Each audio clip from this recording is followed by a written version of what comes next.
Hello, hello. Thank you for joining me in my studies today. I read a book a week and externalize my studies by sharing the passages that are most prominent to me, as well as my contemplations about the focus points that are covered in the books.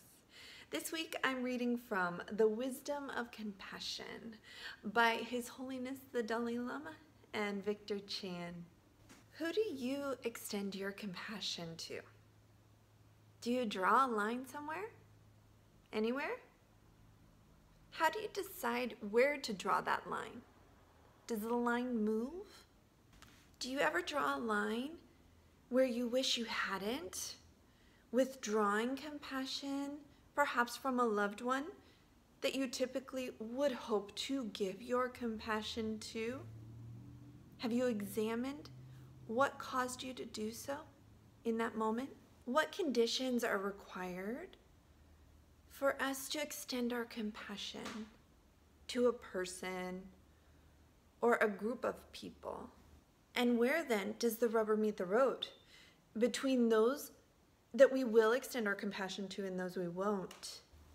And what characteristics are involved in that area where the rubber meets the road between our feeling conditioned to extend our compassion openly and our feeling protective and needing to shut it down, connecting to potentially criticism or one-upmanship toward the individuals we won't extend our compassion to, perhaps as rationalization or justification for why we don't.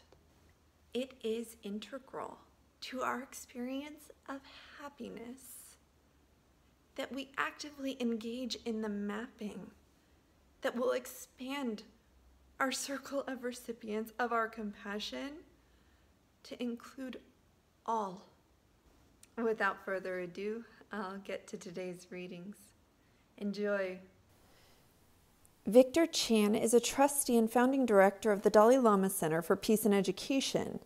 Chan has known the Dalai Lama for more than 30 years and co-authored with him The Wisdom of Forgiveness, Intimate Conversations and Journeys. The Wisdom of Compassion is a private look at how the Dalai Lama turns his personal compassion into concrete expression as he interacts with old friends and fellow Nobel Prize winners, school children, and survivors of violence.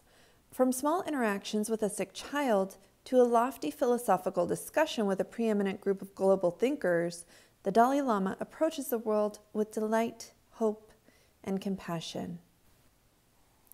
The Dalai Lama has arrived at a key insight that by cultivating compassion, we achieve ultimate happiness for ourselves.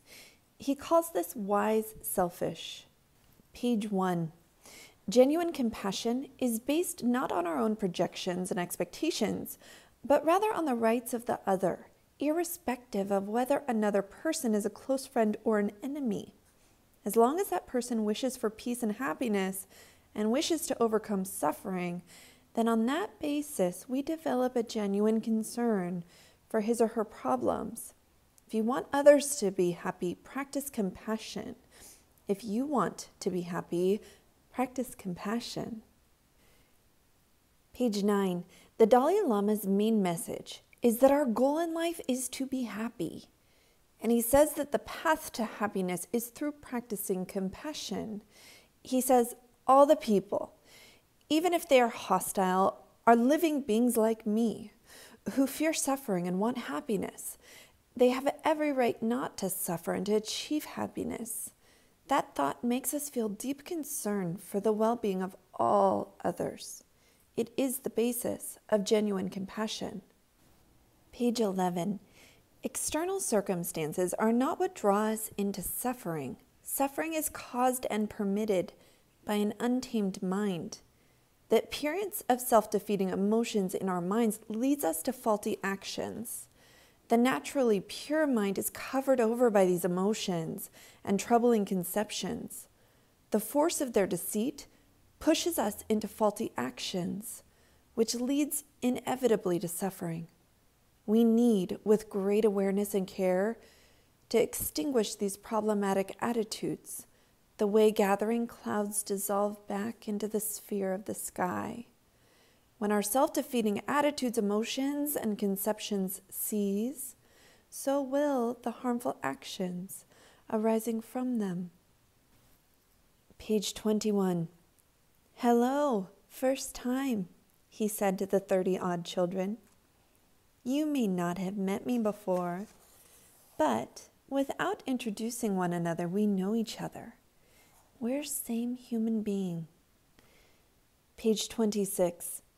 "The idea that there are no absolutes, that things do not exist absolutely independently, is fundamental to the Dalai Lama's worldview. He once explained this idea using a black mug as an example. What exactly is this mug?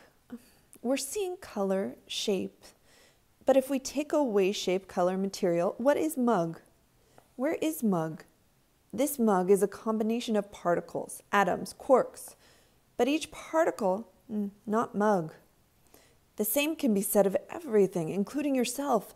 The mug, me, are merely labels, something we use to describe everyday reality. The mug, me, came into existence because of a complex web of causes and conditions. They do not exist independently." Page 27. "Much of our unhappiness, our suffering, is caused by discrepancies between our perceptions and what is real. Because of lifelong conditioning, the idea that there is a sharp distinction between ourselves and others is ingrained in us. Self-interest makes sense from this self-centered perspective. As a result of decades of spiritual practice, the Dalai Lama has come to realize, through direct experience rather than intellectual abstraction, that his existence, like that of the mug, is dependent on an infinite, intricately linked series of events, people, causes, and conditions.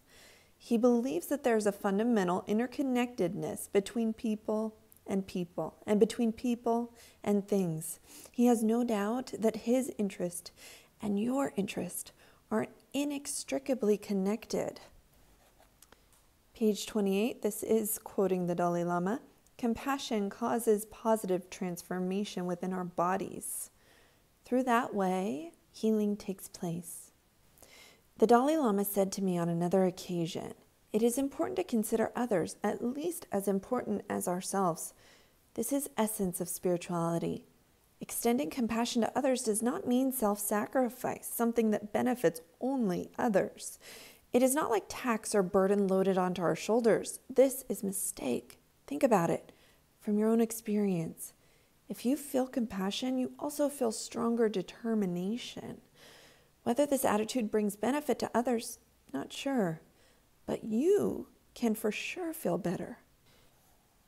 Page 38. "Belief in the karmic theory helps provide some sense of acceptance," he said finally.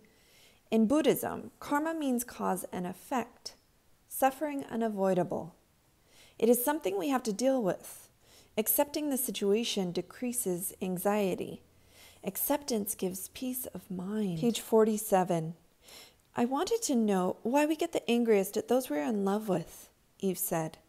The Dalai Lama pondered the question for a moment and then told her that we tend to expect too much from the people who are close to us. We develop unrealistic expectations and project non-existent qualities onto them. He told her that a more pragmatic approach is simply to accept their flaws. This would lessen potential disappointment and reduce anger. This will be the concluding statement for today's readings on page 59. "Truth is its own strength. Initially, may not be obvious, but then time passes, strength grows and grows and grows.